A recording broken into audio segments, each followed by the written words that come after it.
we go. All right, so this is the final planning for 16.4 for compliance. I'm going to go over the priorities first. So let me go ahead and share my screen.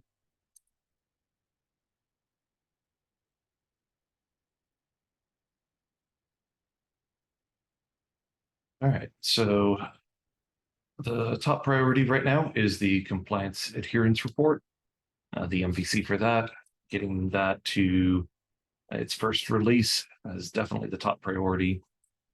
The second one is SAML SSO authentication for merge request approvals.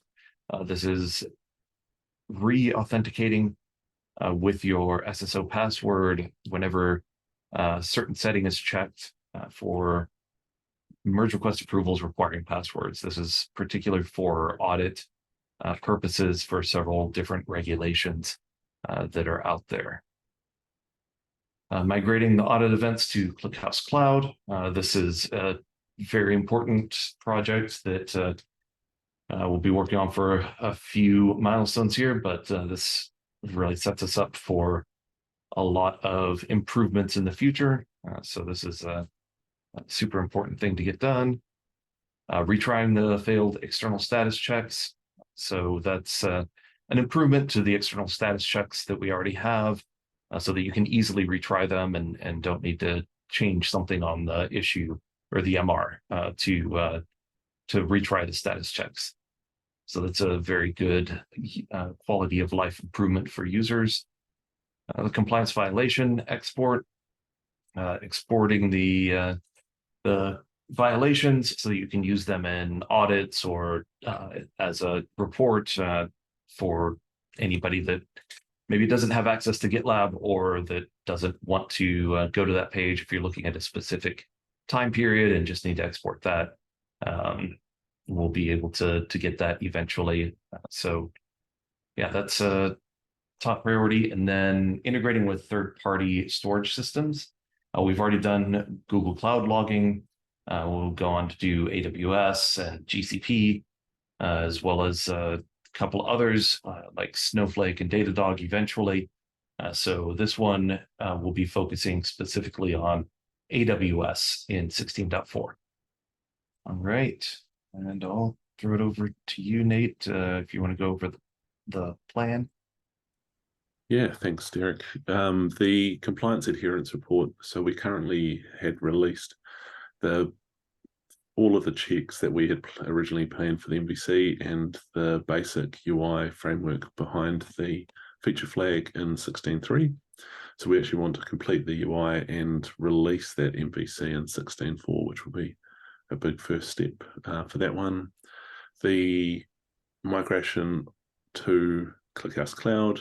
So we want to actually plan we've done the query builder and are doing the production readiness review at the moment. This milestone, we want to plan out the migration of the data and complete the query analysis to make sure that the queries are the same with the current database. Yeah, so then the retry failed external status checks and the complete violation export, we want to complete and release both of these in 16.4. The SAML SSO authentication for merge requests, that's been planned out, and we want to complete most of the back end in 16.4 and look to release that in 16.5.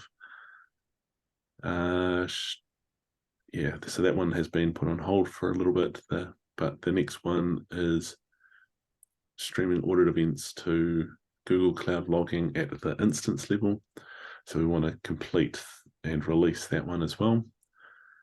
Default branch protection. So we are 75% of the way through the backend work there. There's a couple of issues remaining. So we want to complete and release all of that as well.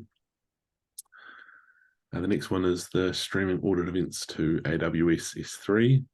So this has been planned. We want to get all of the back-end work and maybe the front-end work complete in 16.4 as a stretch goal, but probably will fall over to 16.5.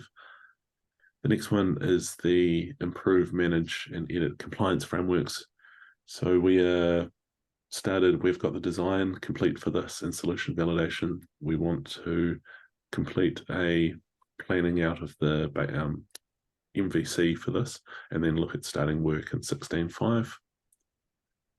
The next one is streaming audit events by projects and subgroups. So this was adding more filtering options to our streaming audit events.